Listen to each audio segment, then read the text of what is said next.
என் பெயர் பிருத்விராஜ். ஜெயமோகன் எழுதிய புத்தகம் பனிமனிதன் பாகம் 33. இதில் என்ன ஆகுதுன்னா, பாண்டியன் ஒரு வினோதமான உயிரினத்தை பார்க்குறான். அந்த வினோதமான உயிரினத்துக்கு நான் சொல்கிறதெல்லாம் அப்படியே நீங்கள் இமேஜின் பண்ணிக்கோங்க. ஓநாயோட மூஞ்சு, அப்புறம் வயிறு, அப்புறம் குரங்கோட கை மற்றும் கால், அதுக்கடுத்தது பூனையோட இந்த சத்தம் மியாவுன்ற மாதிரி அது கத்திட்டு போகுது. பாண்டியனுக்கு முதல்ல பார்த்தோடனே ஓநாய் வந்துடுச்சு அப்படின்னு பயமாக இருக்குது. அப்புறம் பாண்டியனுக்கு ஓநாய் இல்லை அப்படின்னு தெரிஞ்ச உடனே அவன் சிரிச்சிடுறான்.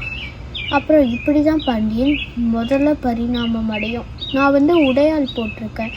உடையால்லையும் பரிணாமம் அந்த அமீபாக்கள் எப்படி ஆகுதுன்னா, 10 விரல்கள் சேர்ந்த கை சேரும் போது ஓடுறதுக்கு கடினமாக இருக்குது அந்த அமீபாக்களுக்கு. அதனால அது பிரிஞ்சு 5ஆவே ஓடுது. அது மாதிரி இருக்குது. நான் சொன்னது புரியலன்னா நீங்கள் திருப்பி போய் உடையால் பார்த்துட்டு வந்துடுங்க. இது மாதிரி தான் பரிணாமம் அடையும் பாண்டியன் அப்படின்னு சொல்கிறாங்க. சொன்ன உடனே பாண்டியனுக்கு ஆச்சரியமாக இருக்குது. அப்புறம் இது வரைக்கும் எதுவும் பேசாத கிம் இது மாதிரி இப்போ பேச ஆரம்பிக்கிறான்.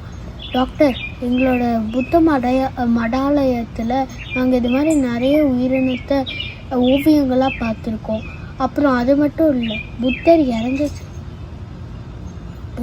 இறந்ததுக்கு அடுத்தது இந்த ஓவியங்கள்லாம் புத்தரோடையே வரும். அதாவது இதுதான் புத்தர் இறந்ததுக்கு அடுத்தது இந்த மாதிரி விலங்குகள் தான் அவரோட இருக்கும் இந்த உலகத்தில்.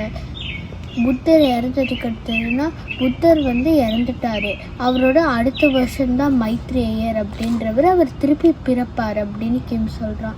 என்ன, புத்தருக்கு மீண்டும் பிறப்பு இருக்கு, அது எப்படி அப்படின்னு பாண்டியன் இருக்கான். ஆமாம், புத்த மத நம்பிக்கைப்படி அப்படி தான் பாண்டியன் அப்படின்னு சொல்கிறாங்க. அப்புறம் அவங்க நேராக போகிறாங்க. போயிட்டு நம்மளை இந்த பனிமனிதன் நேசிக்கிறானா இல்லை எப்படி டாக்டர் அப்படின்னு சொல்கிறான். நம்ம எல்லாரையும்லாம் அவன் நேசிக்கலை, இங்கே இருக்கிறதுல யாரோ ஒருத்தரை மட்டும்தான் அவன் நேசிக்கிறான் அப்படின்னு டாக்டருக்கு புரியுது.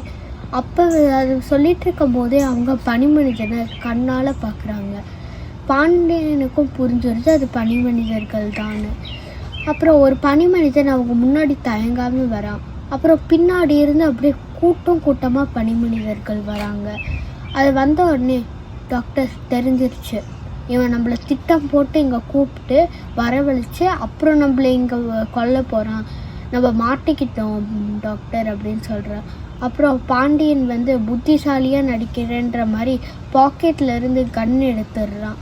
எடுத்த உடனே பனிமனிதன் அதை பற்றிலாம் பயப்படுறதில்ல, கன்னை நீட்டி பனிமனிதன் அப்போ கூட முன்னாடி வரான்.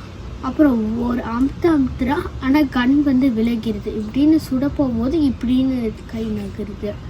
அது பனிமனிதன் தான் பண்ணுறான் அப்படின்லாம் பாண்டியனுக்கு தெரியறதில்ல, யாரோ தள்ளினது போல் இருந்தது.